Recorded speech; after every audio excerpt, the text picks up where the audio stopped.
Il y a toutes sortes de versets à propos de l'importance de la paix. La Bible dit que nous devons poursuivre la paix. Si vous voulez avoir la paix, vous devrez vraiment désirer la paix, et vous devrez la vouloir assez pour être prêt à faire des changements.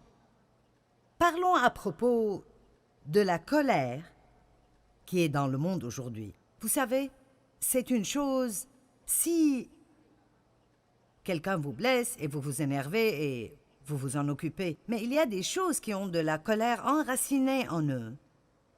Et puis-je vous dire que si vous explosez tout le temps à cause de petites choses, des choses sans importance, il y a quelque chose qui ne va pas. Et c'est quelque chose que vous avez peut-être enterré et oublié il y a longtemps, mais ce sont nos secrets qui nous rendent malades. Ce sont les choses que nous devons traiter et que nous devons sortir à la lumière. Invitez Dieu dans ces endroits obscurs de votre vie et arrivez à la racine des choses. J'étais en colère, j'explosais tout le temps et j'étais accro à la colère. Le refrain dans la vie est « Tu m'as énervé ». Eh bien, Dave m'énervait parce qu'il jouait trop au golf et parce qu'il regardait trop le sport, et mes enfants m'énervaient parce qu'ils étaient désordonnés. Et quelqu'un d'autre m'énervait parce qu'il ne me mettait pas à l'aise, et à cause de ceci et cela. Et si vous arrêtiez de m'énerver, est-ce que vous comprenez de quoi je parle? J'ai vu un film à propos d'un type qui battait sa femme tout le temps. Et à chaque fois qu'il la battait, il lui disait « Regarde ce que tu m'as fait faire !» Si vous demeurez dans ma parole, vous connaîtrez la vérité. La vérité vous libérera. Elle vous libérera. Nous devons demander à Dieu de s'occuper de tous les endroits sombres et secrets de nos vies, et nous devons être prêts à arriver aux racines de notre comportement. J'étais en colère et j'explosais tout le temps, et c'était très difficile de me garder heureuse. J'étais une personne très exigeante. Je sais que personne d'entre vous n'est comme ça, alors.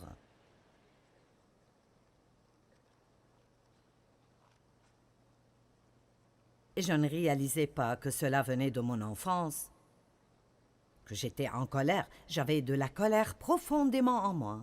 Parce que j'ai été abusée quand j'étais enfant. Je n'ai jamais pu être un enfant. Et non seulement à cause de l'abus, mais j'avais une nature basée sur la honte. J'opérais à partir de la honte. À un certain point, j'ai commencé en ayant honte de ce que mon père me faisait. Et d'une façon ou d'une autre, j'ai internalisé cela et j'ai eu honte de moi-même et j'ai pensé il y a quelque chose qui ne va pas en moi parce qu'il me fait cela. C'est de ma faute. Et je me suis dit pendant des années, qu'est-ce qui ne va pas en moi? Qu'est-ce qui ne va pas en moi?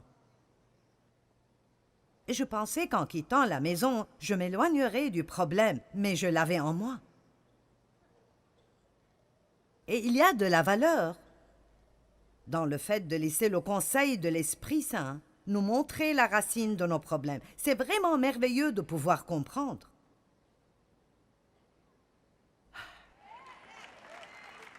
Vous n'avez pas besoin de faire une expédition de fouilles. Juste demandez à Dieu de vous montrer. Demandez à Dieu de vous montrer. Et il y avait quelque chose qui n'allait pas en moi. Et je ne savais pas ce que c'était. J'aimais Dieu et j'allais à l'église. Et je voulais être gentille, je voulais être meilleure, mais je ne savais pas ce qui n'allait pas. Par exemple, il m'était difficile de faire preuve de miséricorde. J'étais juste sévère et dure, et j'avais mes règlements, et si vous ne les suiviez pas, je m'énervais. C'était difficile de vivre avec moi. Est-ce que quelqu'un ici s'identifie avec moi? Et vous savez en quelque sorte de quoi je parle? Et peut-être que vous vivez avec quelqu'un qui est comme ça. Mon audience est divisée en deux. Soit vous êtes comme moi, soit vous êtes comme Dave. Et je peux vous aider des deux côtés.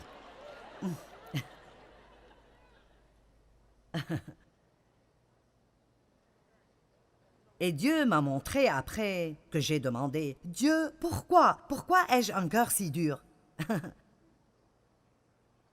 Eh bien, j'avais peur d'être tendre et douce parce que je pensais que si je l'étais, je me ferais marcher dessus, je serais maltraitée. J'avais peur de mettre ma confiance en Dieu parce qu'au cas où il n'intervenait pas, je voulais que ces gens sachent que personne ne me maltraiterait de nouveau. Mais quand nous faisons les choses d'après notre programme, nous n'avons pas le problème de si Dieu interviendra ou pas. Mais est-ce que ce que vous faites marche? Non, je peux répondre pour vous. Non, ça ne marche pas. Vous creusez un trou plus profond chaque jour. Alors me voici, plein de honte. Je ne m'aimais pas, alors comment aimerais-je quiconque d'autre? Vous ne pouvez pas donner ce que vous n'avez pas. Je ne pouvais pas aimer Dave comme il faut. Je ne m'aimais pas moi-même. Je ne pouvais pas aimer les gens et je trouvais toujours quelque chose qui n'allait pas dans tout le monde. Je ne pouvais pas être miséricordieuse avec d'autres personnes parce que je ne savais pas comment recevoir la miséricorde de Dieu. À chaque fois que je ne faisais pas ce que je pensais qu'il fallait que je fasse, alors je passais par mon cycle de culpabilité et de condamnation et de refuser de jouir de la vie. Et puis je dépassais, et puis je péchais de nouveau, et j'ai vécu dans ce cycle pendant des années. Et je suis là pour vous dire que ça a pris 37 ans, mais vous regardez une femme libre. Amen. Je parle de changement. Vous devez vraiment essayer dur maintenant pour m'énerver. Et même si vous réussissez, je ne serai pas en colère longtemps, parce que je connais le danger. Et donc je dis, Dieu, cela fait si mal que je sens que mes entrailles vont tomber, mais je te fais confiance. Et montre-moi comment être une bénédiction, parce que j'ai combattu à ma façon pendant plusieurs années et ça m'a presque tué. Maintenant, j'apprends comment combattre comme une chrétienne et comme Dieu combat. Amen. Donc, ce que nous faisons normalement quand il y a quelque chose qui ne va pas dans nos vies, nous couvrons cela. Nous ne voulons pas nous occuper de cela. Si Dieu commence à s'occuper de nos problèmes, nous disons « Non, nous n'avons pas le temps pour cela ». Je ne sais pas si vous êtes passé par là, mais je me rappelle plusieurs occasions où j'ouvrais mon réfrigérateur et je sentais... Je fermais la porte en espérant que ça partirait.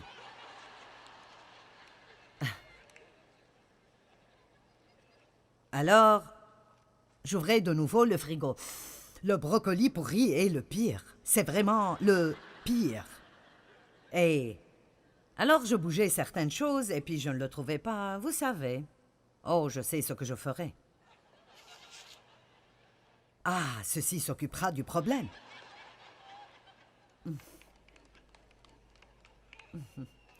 Certains d'entre vous mettent du parfum sur la pourriture depuis longtemps.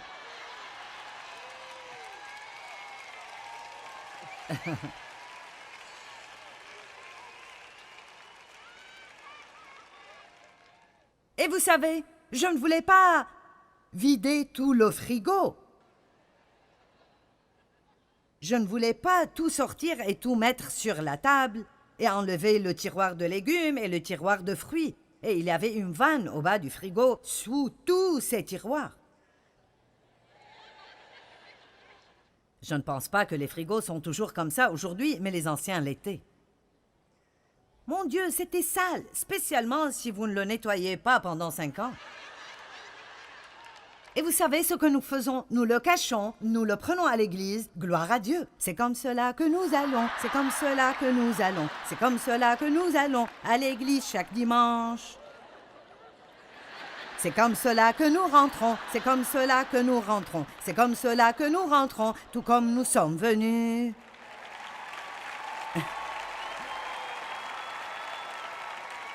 Allez!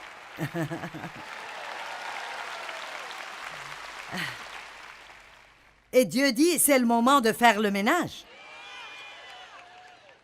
Jetez donc votre spray odorant.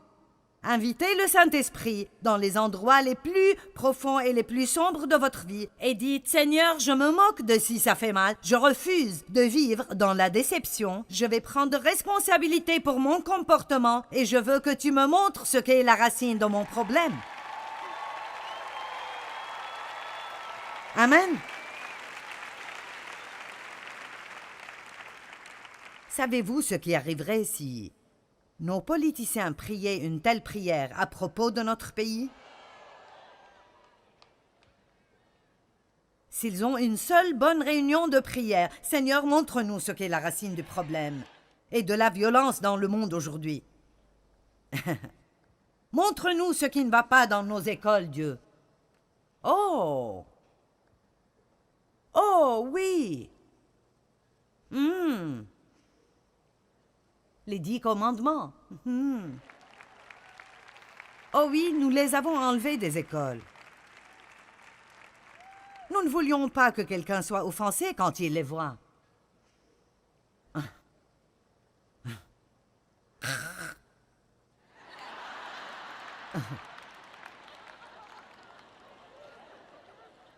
Vous savez quoi? Nous avons un panel pour ce problème, et un panel pour ce problème, et un groupe d'études pour ce problème, et un autre groupe d'experts pour ce problème, et les problèmes empirent encore et encore et encore. La réponse à tout est de découvrir ce que Dieu veut que vous fassiez et de le faire. Faites-le donc. Quel est le problème des gens qui interdiraient aux enfants de prier ou d'amener leur Bible à l'école?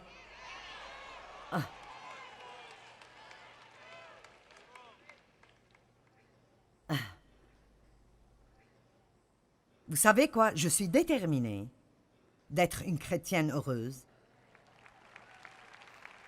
Et je ne peux pas être une chrétienne heureuse et je ne peux influencer personne si tout ce que je fais est de mettre du spray odorant sur tous mes problèmes. Nous ne voulons pas un monde plein de guérisseurs blessés. Nous avons besoin de personnes qui ont été guéries et qui sont alors prêtes à aider d'autres personnes. Comment les aveugles pourraient-ils guider les aveugles?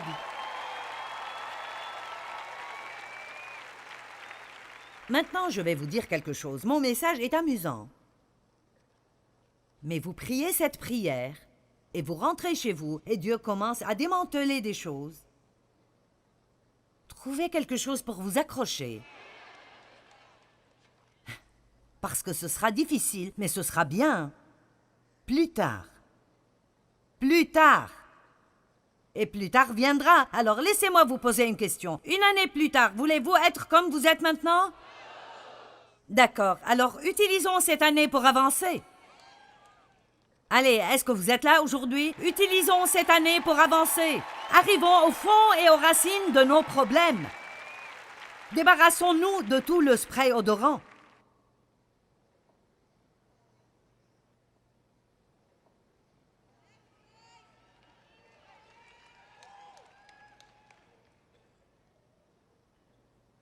Nous nous occupons souvent de mauvais comportements que nous avons et nous ne prenons jamais le temps d'arriver à la racine. Allez, je vous défie de commencer à demander à Dieu « Pourquoi est-ce que je m'énerve si facilement? Pourquoi est-ce que je ragote tellement? Pourquoi suis-je jalouse de cette personne? Pourquoi me suis-je énervée quand il a été promu? Si j'ai de l'insécurité, pourquoi est-ce le cas? Je ne m'attends pas à ce que tout le monde s'occupe de moi toute ma vie. Mais qu'est-ce qui ne va pas en moi et qui me fait réagir ainsi tout le temps? Si je suis jalouse des autres qui ont plus que moi, pourquoi suis-je jalouse? Vous savez, de temps en temps, je suis jalouse de quelqu'un et je dois me parler moi-même. Et vous savez ce que je dis? Joyce, ceci est vraiment super stupide.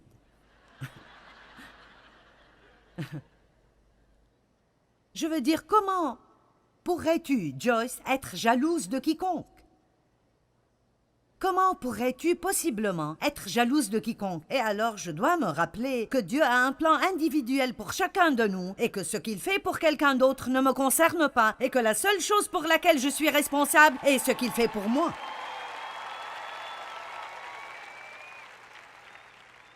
Apprenez à répondre au diable. Quand il vous met des mensonges dans la tête, oh, il te devance.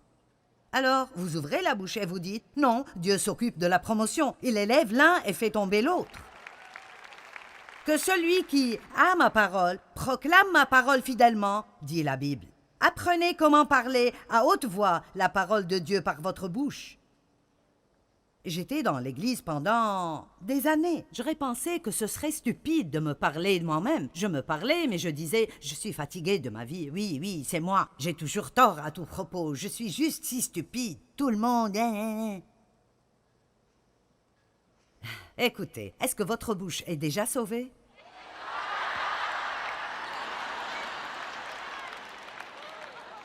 Allez!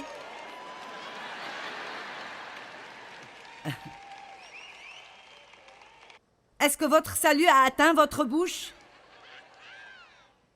Je me souviens de quand Dieu me l'a dit. Il a dit, tu sais Joyce, il faut que ta bouche soit sauvée. Ton salut n'a pas atteint ta bouche. Je ne donne rien que je n'ai pas dû manger. Si je sens que je dois avoir le contrôle tout le temps pour être heureuse, pourquoi? Si je dois sentir que tout arrive comme je veux tout le temps, ou je ne peux pas être heureuse, pourquoi? Je dois commencer à être en charge de mes problèmes, et vous aussi. Si vous êtes en colère, vous devez dire « je suis en colère » et « je m'énerve » beaucoup trop souvent, et ce n'est pas bon. Et ce n'est pas ce que Dieu veut, et Dieu montre-moi la racine de cela. Je veux changer.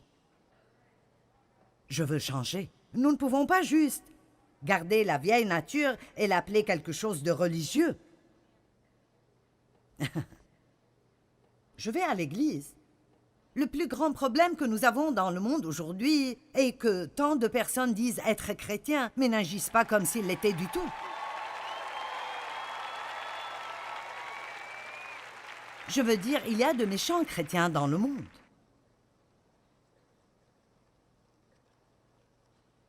Luc chapitre 5 dit que vous ne pouvez pas coudre une étoffe neuve sur un habit ancien. Vous ne pouvez pas mettre de nouveau vin dans de vieilles outres. Et c'est ce que nous essayons de faire quand rien ne change à l'intérieur et nous mettons juste tout ce comportement religieux sur nous-mêmes. Vous devez enlever l'homme ancien et mettre l'homme nouveau. Enlevez la colère, mettez l'amour. Et nous ne pouvons rien faire de cela sans l'aide et la grâce de Dieu. N'essayez jamais de faire quoi que ce soit. N'essayez même pas de changer si vous n'allez pas commencer par dire « Maintenant Dieu, je sais que je ne peux rien faire sans toi. » Il n'y a aucune once de maîtrise de soi, il n'y a aucune once de volonté, rien ne m'aidera d'autre que Dieu. Et vous passerez peut-être par une période de temps où vous sentez qu'il ne fait rien du tout.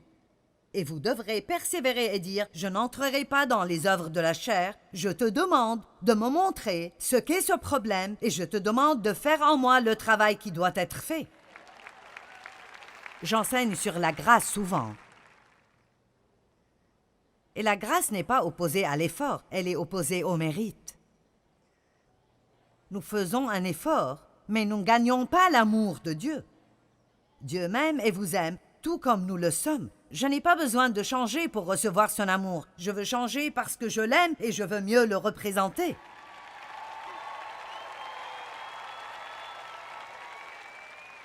Je reste peut-être en colère souvent. J'explose 4 fois par semaine, mais je vais toujours au ciel. Mais je veux quelque chose de plus grand que cela. Je ne veux pas juste me faufiler par la porte arrière du ciel et toujours être dans la garderie quand j'y arrive.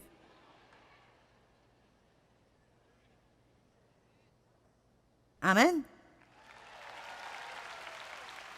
Et beaucoup d'entre vous sont vraiment sérieux concernant Dieu. Vous ne seriez pas ici si ce n'était pas le cas, alors, d'une certaine façon, je pense que Je confirme peut-être juste beaucoup de choses que vous savez déjà, mais je ne prêche pas juste pour vous aujourd'hui. Il y a des millions de personnes qui regarderont cela à la télé en 70 langues, tout autour du monde, et c'est vraiment bouleversant quand vous y pensez, mais ce que j'essaye de dire est que si vous n'êtes pas croyant en Christ, alors, s'il vous plaît, acceptez-le et soyez-le, parce qu'il n'y a pas d'espoir sans lui. Et si vous êtes des chrétiens, alors soyez des chrétiens sérieux, soyez des chrétiens engagés, soyez des chrétiens qui marchent dans le fruit de l'esprit. Allez à la racine des problèmes et arrêtez de les blâmer sur tout le reste du monde. Prenez la responsabilité de votre comportement, implorez Dieu de vous aider et de vous changer et de faire son travail dans votre vie.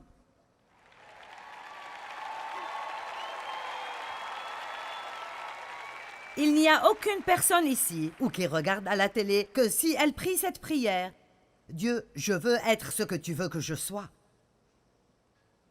Je ne sais pas ce que ça prendra, je ne sais pas ce que j'ai besoin de voir, mais je suis sûre que je suis trompée dans plusieurs domaines. Et je pense que d'autres personnes ont tort quand en réalité, c'est moi. Je veux prendre responsabilité pour mon comportement. Ce n'est pas aux autres de me garder heureuse.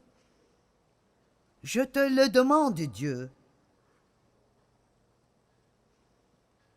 Et même si j'essaye d'échapper, Dieu ne m'écoute pas. Oh oui, je prie comme cela. Je te demande, Seigneur, de faire tout ce qu'il faut que tu fasses dans ma vie pour m'aider à être le genre de personne que tu veux que je sois. Maintenant, Dieu ne jettera pas tout sur vous d'un seul coup. C'est pourquoi je dis, après 37 ans de ma vie pour lui, mais hey, c'était une aventure merveilleuse. Tellement de chrétiens s'ennuient parce qu'ils n'interagissent pas vraiment avec Dieu dans leur vie de tous les jours et ne le laissent pas prendre le contrôle.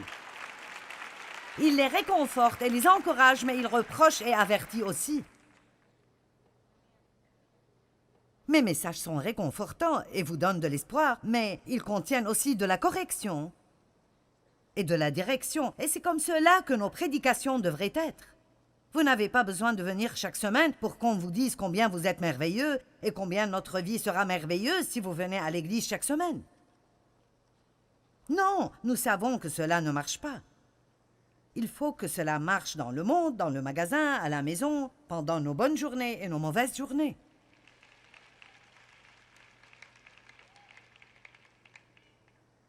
Certaines personnes colériques viennent de familles colériques. Elles ont appris la colère en grandissant, et parfois vous devez désapprendre ce que vous avez appris. Mon père était colérique, et il réagissait à tout dans la colère, et alors je réagissais dans la colère. Punissez les enfants dans la colère. Vous pensez que vous pouvez arrêter votre femme de trop dépenser en vous mettant en colère? Elle sait comment vous cacher des choses.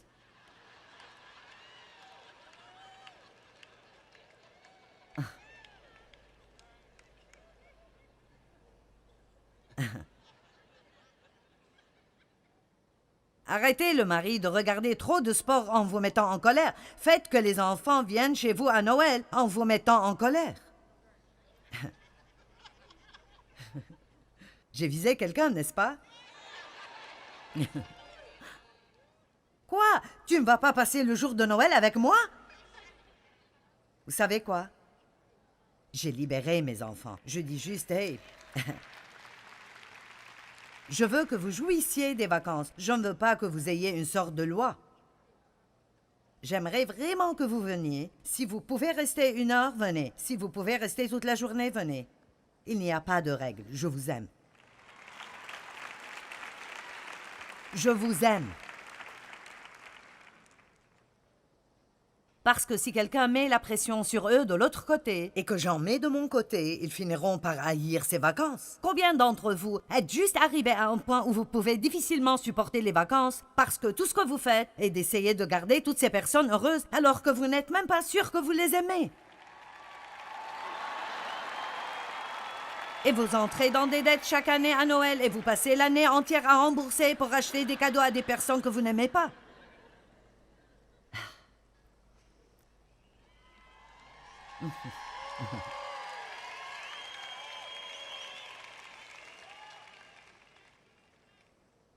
Alléluia. Les besoins insatisfaits nous énervent. Tu devrais répondre à mes besoins. Je suis restée en colère contre tellement de personnes pendant si longtemps parce qu'elles ne me donnaient pas ce que je pensais qu'elles devraient me donner et j'ai finalement juste décidé de me bénir moi-même. Je ne plaisante pas. Si Dave ne m'emmène pas un cadeau, j'irai volontiers m'en acheter un moi-même.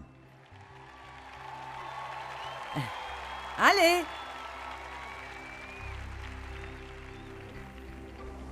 La parole de Dieu nous enseigne que nous devons combattre le bon combat de la foi. Quand nous combattons en tant que chrétiens, nous combattons d'une façon différente de ce que vous penseriez ordinairement. Par exemple, l'une des façons dont nous combattons en tant que chrétiens est de totalement faire confiance à Dieu pour qu'il nous aide et nous donne la victoire dans chacune de nos situations. Et quand nous faisons confiance à Dieu, vraiment confiance, ça nous amène toujours dans son repos et dans sa paix.